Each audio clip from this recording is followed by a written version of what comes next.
Hello everyone, my name is Aspect and welcome back to another Applied Energistics 2 video. This is going to be episode 3 and today we're going over auto crafting, the ME quantum link, and spatial storage. I apologize in advance for the spatial storage, however, my game is actually a little bit bugged and not working with it, but I'll at least show you how the setup should work. And with that, let's just hop right into it.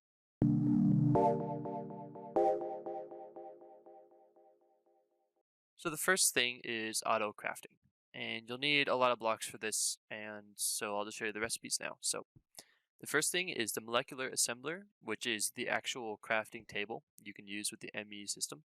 To make that, you're just going to need quartz glass, iron ingots, and the 2 cores.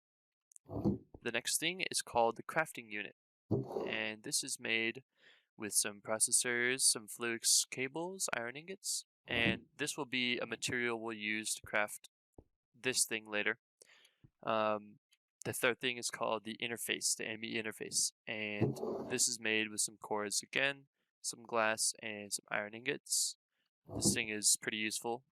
And this item is called the blank pattern, and this is what will actually store what we want to craft. Like, we'll store the recipe in this. So that's just made with some iron ingots, Certus quartz, quartz glass, and glowstone.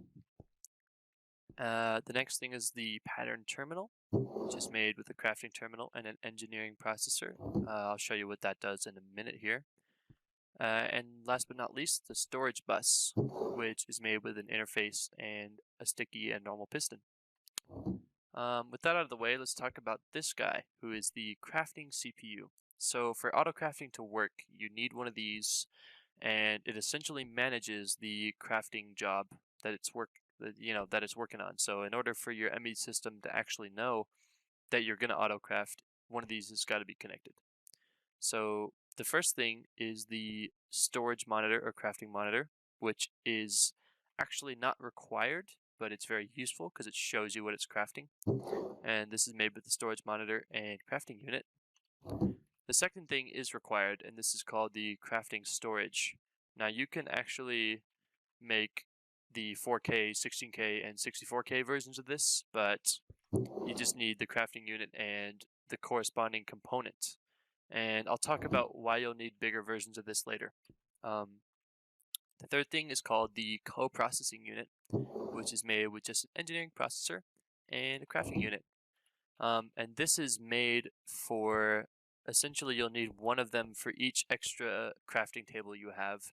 So the more of these purple co-processors you have, the more jobs you can actually work on at once. So without further ado, let's get into this mess here. Obviously I've got a drive here, 64 storage drive. I've got a whole caboodle. Let me actually just really quickly remove these patterns so I can actually go over how you're supposed to do all this. So I've got some materials in here. Let's remove these as well. I actually just recorded this and my recording file corrupted, so I had just done all of this, so that's why it's all kind of already done. So let's just say we have a lot of diamonds, sticks, and some iron ingots. Now we don't have those yet. We're gonna make them. So I've got some materials in here, but I want this to start making me diamond pickaxes, for example. So you'll need that pattern terminal that we made over here. So set that down. This is just a normal crafting terminal. So pattern terminal. It'll look like this when you open it up, and so you'll need that blank pattern we crafted. And I want to tell it to make diamond pickaxes, so I go ahead and put that pattern in here. Tell it this is how you make it, and encode it. So now this is turned blue, which means it's got the recipe in there. If I hold shift, it'll show, this works in inventory as well, but it'll show what it's meant to craft. And from here we'll go to the main star of the show here. And so I've got a controller, and if you look, I've got an ME interface. So you can see there's a spot for patterns down here. And so I just go ahead and set the pattern in there. It'll show diamond pickaxe, and surround that guy with assemblers. You'll be able to see that I have an option to craft these now. So if I just make 10, you can see the plan for it, where it shows what materials you'll need, what it's going to use to craft 10. And you can see it's got my 2 CPUs on here, so automatic or number 1, so the same one. But if you look on number 1, it says my storage is at 65,000, and I have 4 coprocessors. And what does that mean? Well, that was what this was talking about, where I've got the 1K versus 64. So it was showing I had 64 available storage. So this one can handle a decent amount, right? That's 64K is a lot. But let's say I wanted to replace this with a 1K and go ahead and craft like 300 of these. You'll see it uses more than 1K, and even though I don't have enough sticks, that's not going to work regardless. So in order to do bigger jobs, you're going to need a bigger crafting storage. So if I go ahead and see the 64K, obviously, whoops, sorry, kind of going fast here. I can do that. I have 102 bytes used out of my 65,000, obviously enough. And if I just go ahead and hit start, you can see briefly there, they're crafting up, and they're right here, ready for the taking. I can go dig up some, I don't know, remains of some dinosaurs. I don't know what you would do with them. That is essentially how the manual crafting from the terminal works. However, we don't want to manually craft. We want this to craft by itself. So there's another way to do that, and that's with this machine here. I have promptly named the crafting requester. So this is another terminal. Ignore that, that was from before. Attached to it is that storage bus. And you don't really need to actually do anything with the storage bus, it just has to be there. And so if I look in this interface, as you saw a second ago, if you put some items in there, it will attempt to constantly keep those inside of the terminal there. So actually, let's make a pattern first for diamond blocks. So I'm going to make a pattern for diamond blocks so that I can craft these and go ahead and throw that in here so it's able to craft it. So this is my crafting machine, and this is my requesting machine. So if I go ahead, actually, yeah, along with that, you need a crafting card for this to work. So in order for anything to actually request crafting, it needs to have a card, and it's pretty simple to make. You just need a calc processor, redstone, some gold and some iron, and then add a crafting table onto that, and you get the crafting card. So go ahead and set the crafting card into your requester interface, and if I go ahead and add, let's say, 10 to this config slot, you can see it will start crafting them. And let's actually remove you for just a moment. It was dumping them into here, but if I go ahead and put this in here, you can see each time it'll use it'll always keep 10 in here. So if I look and see this 10 here, and since I took 10 out, there's 40 left. If I take another 10 out, 30 left, so on and so forth. But on top of that, if you want it to just constantly craft, which is what it was doing a minute ago, get an export bus and just go ahead. I also put an acceleration card in here, which is not too terribly hard. It's just a fluix crystal and an advanced card, which is the basic card but with diamonds instead of gold, just to make it go faster. But if I go ahead and say I want diamonds to be exported, it's going to constantly start making diamond blocks and putting them in here, but then it's being stolen into this chest by the export bus, and so in order to fill this back up, it's going to craft more. And this is the true auto crafting, where you can see it's constantly making them, it's using up my diamonds, and this will just go until it's out of diamonds. This will go forever until it's out of diamonds. So that is how auto crafting works. But let's say you don't want to craft, you want to smelt, you want to use a furnace because you're a hot man. So that's done a little differently. So let's go ahead and turn you off so it stops using up my computer here, so that I'll fill back up to 10. And you'll need a different type of recipe for that. So if I go to my pattern terminal and click this part, you can see it turns into processing pattern. And this is mainly used for furnaces, but it can be used for anything that is along these lines. So you just need to specify what you're trying to make. So you will need at least one already smelted iron ingot, and then just an iron ore, and bada bing bada boom. Encoded power creates one iron ingot with one iron ore. And let's take this out for now. Go ahead and make a furnace, and this one I have an export bus on the side putting coal into the furnace, and an import bus on the bottom which is taking iron out. Oh, that's what I did before. I shift clicked the pattern in my hand and that removed the pattern that was saved in it. That's what happened. Okay, so if you shift click with those, it will remove the pattern, so you have to re-encode it. Okay, good to know. So I've got my pattern here and I've got my interface right on top. And if I go ahead and set that, it will detect that there's a furnace here and allow me to craft iron ingots. So I'll go ahead and hit start. This thing will process what I need to do and it will immediately put 10 in here to start cooking. And once it cooks, it will go right back into here. And that's how you can use it with a furnace. And that's auto crafting. That's everything essentially that you'll need. So let's go ahead and move on to the ME Quantum Link.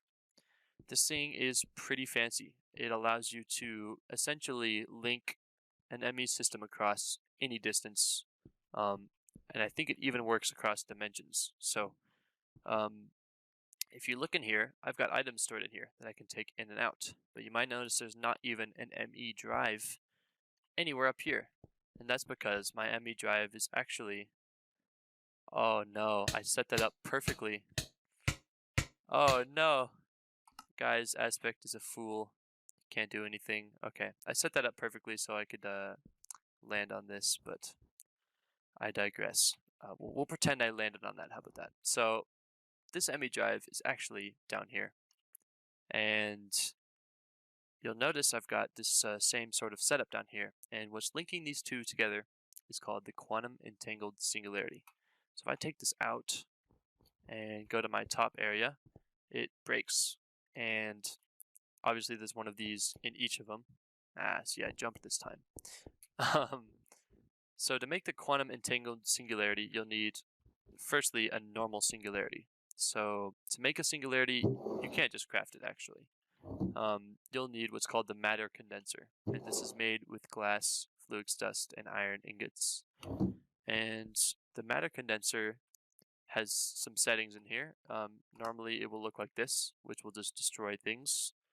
You can condense into these things or singularities.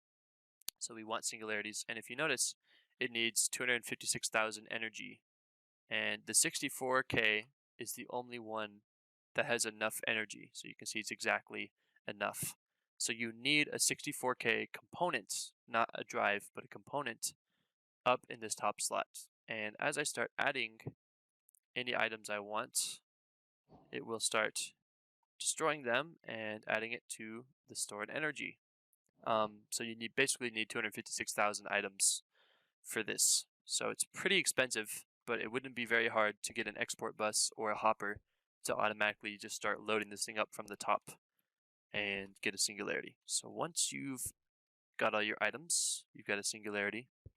Let's go ahead down to our little test area, and you'll need some TNT to blow this up. So to get it to be a quantum entangled to use with the link chamber, you need to explode it. And this mod adds a tiny TNT, which is made with quartz and gunpowder, specifically so that you can do this without blowing up as much land. So if you just toss singularity, ender dust on the ground, and ender dust is just made by grinding up ender pearl. You can see here, it's giving me 2 quantum entangled singularities.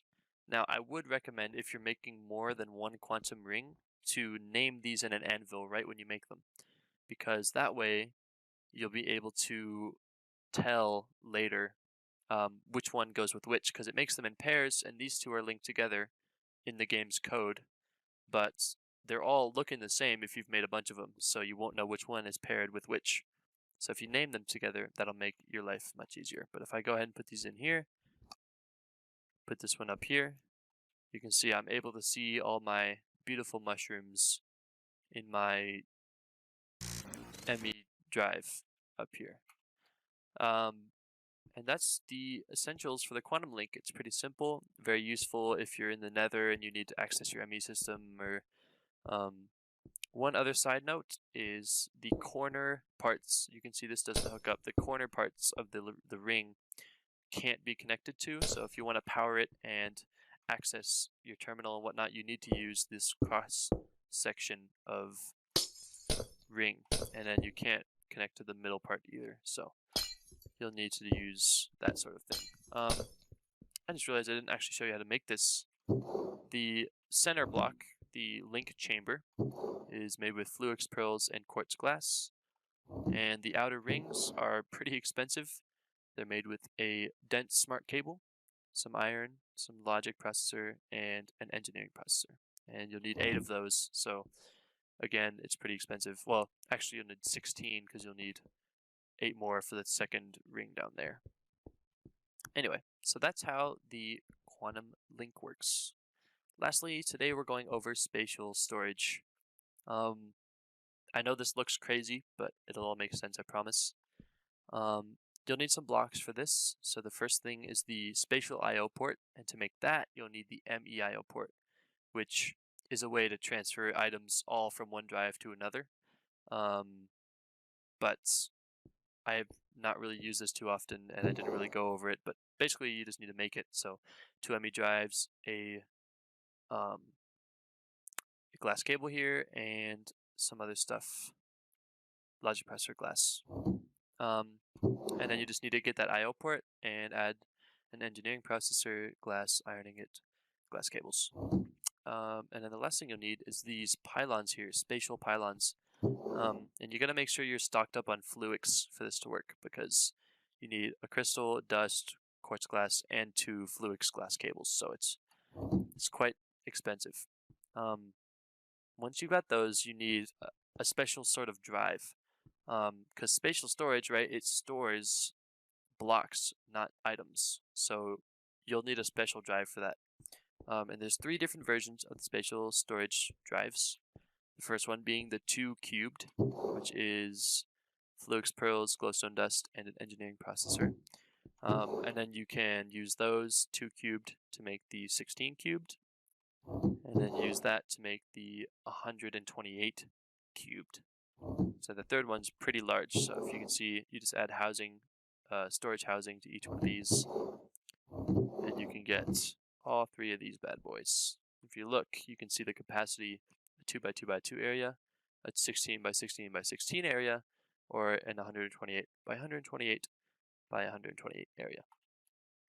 Once you've got all that, as I said, this is bugged. Other mods might provide better ways of doing this sort of thing, to be honest, but if it's not bugged, you will have a controller, and then you'll need the spatial I/O port. And if you look in this, you put the cell in here, and you'll need power. Obviously, this takes a lot of power, but the better that you surround it with pylons, the less power you'll need, and that's the efficiency here. So if I remove a lot of these pylons, it would take much more power because it wouldn't be at maximum efficiency. But if you look how I have these set up, this is the maximum area that this pylon setup specifically can use. And if you look, there's actually like an extra sort of outline. So from here up on this top, and those, so the pylons can read anything inside of these. So anything to the left of this area, anything to the right of this area, anything below this top. And that's visualized. So this stone here is the maximum size for this specific setup. And in theory, if all this was working how it should be, I could click with redstone signal and it would transfer all these blocks into the drive. Sadly, it's simply not working for me. If anyone knows in the comments, I know I'm supposed to be teaching you, but if anyone knows and would be willing to teach me that I'm doing something wrong, please go ahead and say something. I won't be offended. And this would be used to store valuables or something. like my turtle egg child friend here. So normally I would be sending him into a drive so that he'd be safe and sound, but apparently that's not happening today. But that should actually be everything for this episode. This is the final episode I'm doing on Applied Energistics 2, so if you want something else from this mod looked over, I can make a short extra video for you. I would not mind doing that. But please feel free to put in the comments any questions you had, or whether you figured out spatial storage, at least that I'm doing something wrong, because that's very well possible. Or just that if you want another mod done, please suggest anything. So I don't know which mod I'm doing next for tutorials, but please go ahead and throw a suggestion if you would like to, and I would not mind. So with that being said, thank you for watching this video. I hope it helped you understand this mod just a little better. And with that, this is Aspects. I'll see you in my next video.